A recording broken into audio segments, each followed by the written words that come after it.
नमस्कार विद्यार्थी मित्रांनो, स्मार्ट अभ्यास या यूट्यूब चॅनलवर आपले मनापासून स्वागत आहे.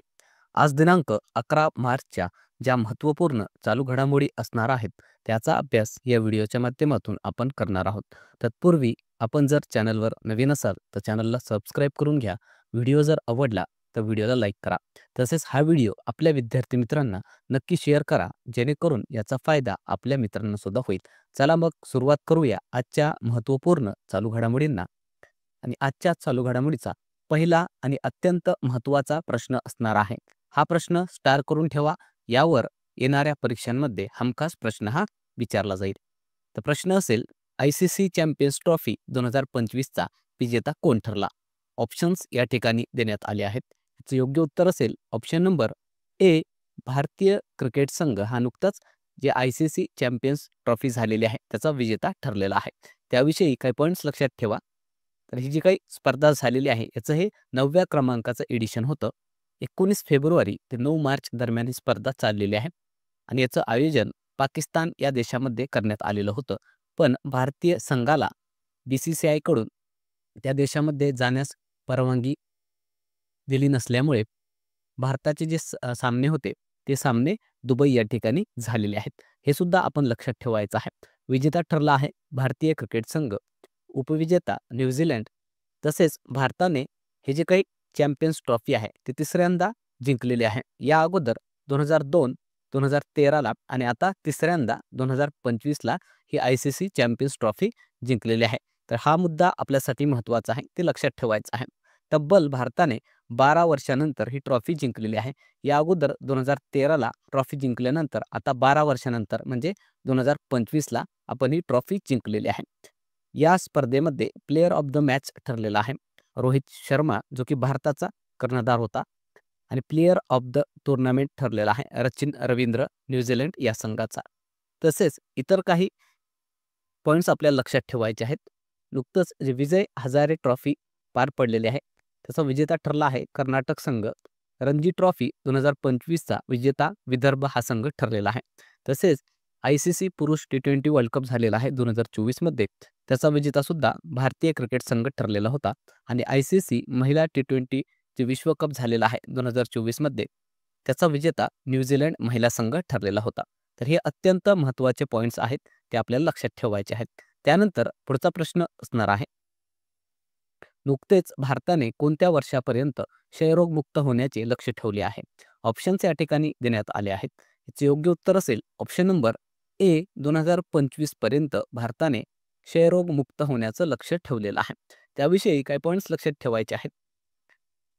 क्षयरोग अर्थात त्यालाच आपण ट्युबरक्युलोसिस किंवा TB असं म्हणतो. भारतामध्ये सध्या जर बघितलं तर दर 3 मिनिटाला 2 व्यक्ती हे क्षयरोगामुळे मरत असतात. म्हणून हे वाढतं प्रमाण जे आहे TBचं, ते कुठेतरी आटोक्यात आणण्यासाठी केंद्र सरकारने यासाठी पावले उचललेले आहेत. तर हे आपण लक्षात ठेवायचं आहे. TB मुक्त भारत जे लक्ष्य ठेवण्यात आलेलं आहे ते 2025 आहे. त्या दिशेने भारताचे सध्या प्रयत्न सुद्धा सुरू आहेत. जागतिक क्षयरोग दिवस 24 मार्चला साजरा केला जातो. आणि 2024ची आपल्याला थीम लक्षात ठेवायची आहे, yes we can and TB, commit, invest, deliver. तसेच हे जे काही क्षयरोग आहे याविषयी काही पॉईंट्स लक्षात ठेवा. यालाच आपण TB असं म्हणतो. हा एक गंभीर संसर्गजन्य आजार आहे.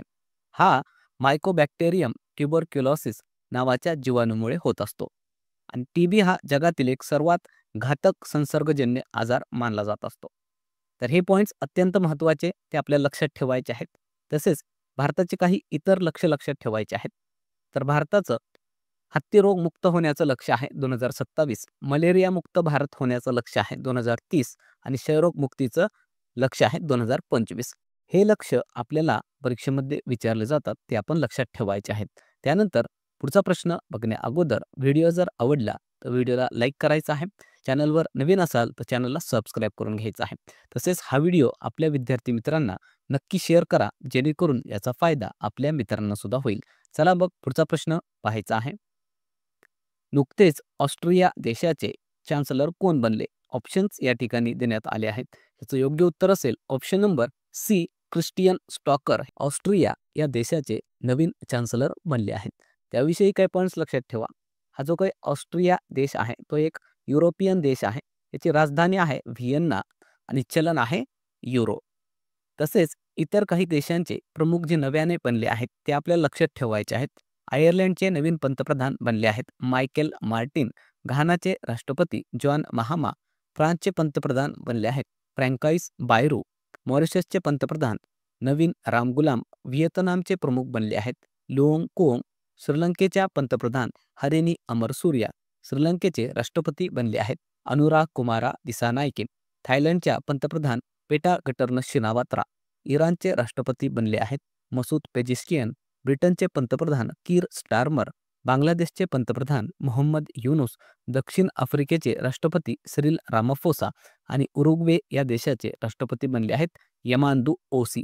हे अत्यंत महत्त्वाचे पॉईंट्स आहेत ते आपल्याला लक्षात ठेवायचे आहेत. त्यानंतर पुढचा प्रश्न असणार आहे फिडे बुद्धिबळ विश्वकप 2025चे आयोजन कोणत्या देशात केले जाणार आहे. ऑप्शन्स या ठिकाणी देण्यात आले आहेत. याचे योग्य उत्तर असेल ऑप्शन नंबर सी आपल्या भारतामध्ये हे जे काही फिडे बुद्धिबळ विश्वकप होणार आहे 2025चं त्याचं आयोजन केलं जाणार आहे. त्याविषयी काही पॉईंट्स लक्षात ठेवा. तर हे जे काही बुद्धिबळ विश्वकप 2025चं होणार आहे त्याचं आयोजन हे भारतामध्ये होणार असल्याची घोषणाही सध्या करण्यात आलेली आहे. त्यासोबतच काही पॉईंट्स लक्षात ठेवायचे आहेत. डी गुकेश हा विश्व बुद्धिबळ विजेता ठरलेला आहे 2024मध्ये. अवघ्या 18व्या वर्षी त्याने हे कारनामा करून दाखवलेला आहे. या अगोदर भारताचे पहिले बुद्धिबळ ग्रँड मास्टर होते विश्वनाथ आनंद. त्यानंतर पुढचा प्रश्न असणार आहे नौदल सराव सी ड्रॅगन 2025चे आयोजन कोणत्या देशात केले जात आहे. ऑप्शन्स या ठिकाणी देण्यात आले आहेत. याचे योग्य उत्तर असेल ऑप्शन नंबर सी अमेरिका या देशामध्ये हे सी ड्रॅगन नावाचं नौदल सराव सुरू आहे. त्याविषयी काय पॉईंट्स लक्षात ठेवायचे आहेत. तर हे जे काही नौदल सैन्य अभ्यास आहे सी ड्रॅगन हे एकूण 5 देशांचा नौदल सराव असणार आहे. यामध्ये भारतीय नौदलाने सुद्धा सहभाग नोंदवलेला आहे. आणि हे जे काही नौदल सराव आहे ते 4 ते 19 मार्च दरम्यान चालणार आहे अमेरिका या देशामध्ये. हे आपल्याला लक्षात ठेवायचं आहे. तसेच इतर जे सैन्य अभ्यास पार पडलेले आहेत 2025 या वर्षामध्ये ते सुद्धा आपल्याला लक्षात ठेवायचे आहेत. यावर आपल्या परीक्षेमध्ये प्रश्न हा विचारला जातो. तर डेव्हिल स्ट्राईक नावाचा सैन्य अभ्यास पार पडलेला आहे भारतीय सेना आणि भारतीय वायुसेनेदरम्यान. एकुवेरिन सैन्य अभ्यास भारत आणि मालदीव या 2 देशांदरम्यान झालेला आहे मालदीव या देशामध्ये. सायक्लॉन नावाचा सैन्य अभ्यास भारत आणि इजिप्त या 2 देशांदरम्यान. आणि हे जे काही सैन्य अभ्यास झालेला आहे ते राजस्थान या राज्यामध्ये झालेला आहे. विंग्ड रायडर्स नावाचा सैन्य अभ्यास भारतीय सेना आणि भारतीय वायुसेनेचा होता. ला पेरोस बहुपक्षीय सैन्य अभ्यास होता जे की फ्रान्स या देशामध्ये झालेला आहे. कोमोडो हा सुद्धा बहुपक्षीय सैन्य अभ्यास होता जे की इंडोनेशिया या देशामध्ये पार पडलेला आहे. धर्मा गार्जियन भारत आणि जपान. आणि ट्रॉपिक्स 25 जो की भारतीय सेना भारतीय वायुसेना आणि भारतीय तटरक्षक दल यांचा संयुक्त सैन्य अभ्यास होता जे की हिंद महासागर या ठिकाणी पार पडलेला आहे. त्यानंतर पुढचा प्रश्न असणार आहे नुकतेच स्टीव्ह स्मिथ याने एकदिवसीय क्रिकेटमधून निवृत्तीची घोषणा केली. तो कोणत्या देशाचा खेळाडू आहे. ऑप्शन्स या ठिकाणी देण्यात आले आहेत. याचे योग्य उत्तर असेल ऑप्शन नंबर ए ऑस्ट्रेलिया या देशाचा हा क्रिकेटर आहे स्टीव्ह स्मिथ. याने नुकतंच जे वन डे क्रिकेट असतं त्यामधून निवृत्ती घोषित केलेली आहे. त्याविषयी पॉईंट्स लक्षात ठेवा. तर हा जो स्टीव्ह स्मिथ आहे तो ऑस्ट्रेलियाचा क्रिकेटपटू आहे. नुकतंच जे चॅम्पियन्स ट्रॉफी 2025 पार पडलेली आहे त्याचा सेमीफायनल जो सामना झालेला होता त्यामध्ये भारताकडून ऑस्ट्रेलियाचा दारुण पराभव झाल्यानंतर त्यांनी या खेळातून निवृत्तीची घोषणाही केलेली आहे. फक्त जे काही वन डे क्रिकेट सामने असणार आहेत त्यामधून त्याने निवृत्ती घोषित केलेली आहे. मात्र T20 आणि टेस्ट क्रिकेटमध्ये तो खेळत राहणार आहे. हे आपण लक्षात ठेवायचं आहे. तसेच बांगलादेशचा क्रिकेटपटू आहे मुशफिकीर रहीम याने सुद्धा एकदिवसीय क्रिकेटमधून निवृत्तीची घोषणाही केलेली आहे. तसेच इतर काही खेळाडू आहेत ज्यांनी निवृत्ती जाहीर केलेली आहे. तर PR श्रजेश जे की हॉकीपटू आहेत त्यांनीही निवृत्ती जाहीर केलेली आहे. विनेश फोगाट जे की कुस्तीपटू आहे. दीपा कर्माकर ॲथलेटिक्स आणि सुनील छेत्री जो की भारताचा फुटबॉलपटू होता त्याने नुकतंच निवृत्तीची घोषणाही केलेली आहे. हे आपल्याला लक्षात ठेवायचं आहे. त्यानंतर पुढचा प्रश्न असणार आहे नुकतेच MRF कंपनीचा ब्रँड अँबॅसेडर कोण बनला आहे. ऑप्शन्स या ठिकाणी देण्यात आले आहेत. याचे योग्य उत्तर असेल option number D. Shubman Gill हा नुकताच जी MRF कंपनी आहे त्याचा ब्रँड अँबॅसेडर बनलेला आहे. त्याविषयी काही पॉईंट्स लक्षात ठेवायचे आहेत. तर हा जो काही शुभमन गिल आहे तो MRFचा नवीन ब्रँड अँबॅसेडर असणार आहे. MRF ही एक टायर बनवणारी एक प्रसिद्ध अशी कंपनी आहे. आणि तसेच आपल्याला शुभमन गिल विषयी लक्षात ठेवायचं आहे. याला ICC मेन्स रँकिंग जे 2024 आलेले आहे त्यामध्ये प्रथम क्रमांक देण्यात आलेला आहे किंवा तो प्रथम क्रमांकावर आहे. तर हे सुद्धा आपल्याला लक्षात ठेवायचं आहे. तसेच इतर ब्रँड अँबॅसेडर आपल्याला लक्षात ठेवायचे आहेत. तर लोरियल पॅरिस जी कंपनी आहे त्याची ब्रँड अँबॅसेडर आलिया भट ही अभिनेत्री आहे. MotoGP इंडियाचा brand ambassador cricketer Shikhar Dhawan आहे. अँटी सायबर क्राईम इंडियाची ब्रँड अँबॅसेडर रश्मिका मंधाना आहे. बिस्लरीचा ब्रँड अँबॅसेडर दीपिका पादुकोण. केंद्रीय जहाज व जलवाहतूक मंत्रालयाची ब्रँड अँबॅसेडर नेमबाज मनू भाकर हिला बनवण्यात आलेला आहे. एव्हरीडे बॅटरीचा brand ambassador Neeraj Chopra. UNICEF इंडियाची ब्रँड अँबॅसेडर करीना कपूर. बोटचा brand ambassador Ranveer Singh. Puma India PV Sindhu. तसेच जे खो खो विश्वकप झालेला आहे 2025चा त्यामध्ये ब्रँड अँबॅसेडर होते सलमान खान आणि टायगर श्रॉफ हे 2 अभिनेता. त्यानंतर पुढचा प्रश्न असणार आहे CISF दिवस कधी साजरा करण्यात आला. ऑप्शन्स या ठिकाणी देण्यात आले आहेत. याचे योग्य उत्तर असेल ऑप्शन नंबर ए. नुकतंच 10 मार्चला CISF दिवस साजरा करण्यात आलेला आहे. त्याविषयी काही पॉईंट्स लक्षात ठेवा. तर हे CISF अर्थात केंद्रीय औद्योगिक सुरक्षा दल आहे. याची स्थापना 10 मार्च 1969ला झालेली आहे. याचं कार्य काय आहे तर हे एक भारताच्या केंद्रीय सशस्त्र पोलीस दल आहे अर्थात सेंट्रल आर्म पोलीस फोर्स त्याचा एक भाग आहे. याद्वारे खासगी आणि सार्वजनिक उद्योगांच्या मालमत्ता, विमानतळ तसेच मेट्रो असेल, संसद भवन यासारख्या महत्त्वाच्या ठिकाणांना हे सुरक्षा प्रदान करत असतात. तर हे काम असतं CISFचं, ते आपण लक्षात ठेवायचं आहे. तसेच इतर काही दिनविशेष मार्च महिन्यामधील आपल्याला लक्षात ठेवायचे आहेत. 1 मार्चला जागतिक नागरी संरक्षण दिन म्हणून साजरा केला जातो. 3 मार्च जागतिक वन्यजीव दिवस. 4 मार्च राष्ट्रीय सुरक्षा दिवस. 8 मार्च जागतिक महिला दिवस आणि 10 मार्चला CISF दिवस म्हणून साजरा केला जात असतो. हे अत्यंत महत्त्वाचे दिनविशेष आपल्याला लक्षात ठेवायचे आहेत. त्यानंतर कालच्या ज्या काही महत्त्वाच्या घडामोडी होत्या त्याचा क्विक रिव्हिजन या ठिकाणी आपण करणार आहोत. तर पहिला प्रश्न आपण बघितला होता नुकतेच पहिल्या डॉल्फिन जनगणनेनुसार सर्वाधिक डॉल्फिन कोणत्या राज्यात आहेत. याचं उत्तर होतं option number C. Uttar Pradesh. त्यानंतरचा प्रश्न होता नुकतेच उरुग्वे देशाचे नवीन राष्ट्रपती कोण बनले. याचं उत्तर होतं यमांदू ओसी. त्यानंतरचा प्रश्न होता नुकतेच जन औषधी सप्ताह 2025चे आयोजन कधी करण्यात आले. ऑप्शन्स या ठिकाणी आपण दिले होते. याचं उत्तर होतं ऑप्शन नंबर ए. 1 ते 7 मार्च दरम्यान हे जन औषधी सप्ताह साजरा करण्यात आलेला आहे. याविषयी कालच्या व्हिडिओमध्ये आपण डिटेलमध्ये अभ्यास केलेला आहे. त्यानंतरचा प्रश्न होता नुकतेच चंद्रावर सॉफ्ट लँडिंग करणारे दुसरे खाजगी अंतराळयान त्याचे नाव काय आहे.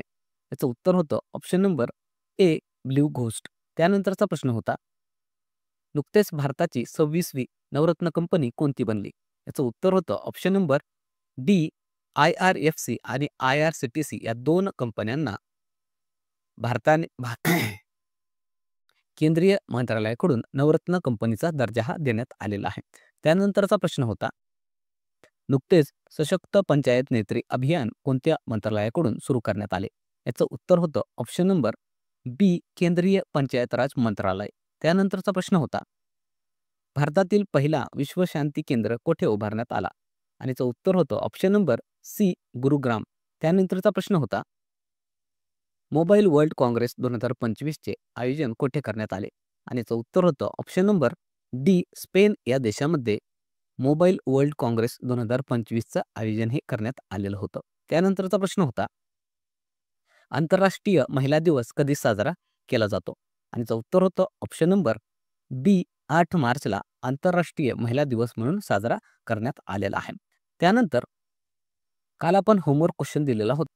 प्रश्न असा होता 98व्या अखिल भारतीय मराठी साहित्य संमेलनाच्या अध्यक्षपदी कुणाची निवड करण्यात आली होती.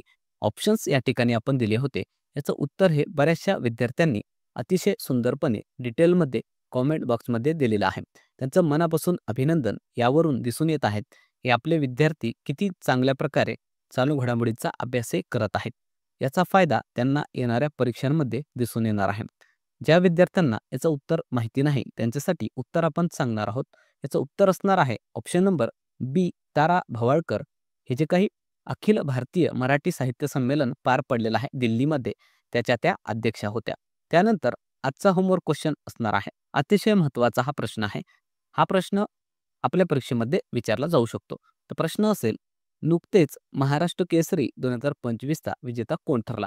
ऑप्शन्स या ठिकाणी आपण दिले आहेत. याचं उत्तर सर्व विद्यार्थ्यांनी कॉमेंट बॉक्समध्ये अवश्य द्यायचं आहे. चला मग थांबूया या ठिकाणी. व्हिडिओ जर आवडला तर व्हिडिओला लाईक करायचं आहे. चॅनलवर नवीन असाल तर कृपया करून चॅनलला सबस्क्राईब करून घ्या. तसेच लेक्चरच्या मोफत नोट्ससाठी आपलं जे टेलिग्राम चॅनल आहे स्मार्ट अभ्यास 555 त्याला भेट द्या. तसेच आपलं इंस्टाग्राम चॅनल आणि व्हॉट्सअप चॅनलसुद्धा आहे. त्या ठिकाणी विद्यार्थ्यांसाठी आपण चालू घडामोडीच्या मोफत टेस्ट हे टाकत असतो. त्यालासुद्धा तुम्ही जॉईन करून घ्यायचं आहे. थांबूया मग. पुन्हा भेटूया एका नवीन व्हिडिओसह. तोपर्यंत धन्यवाद.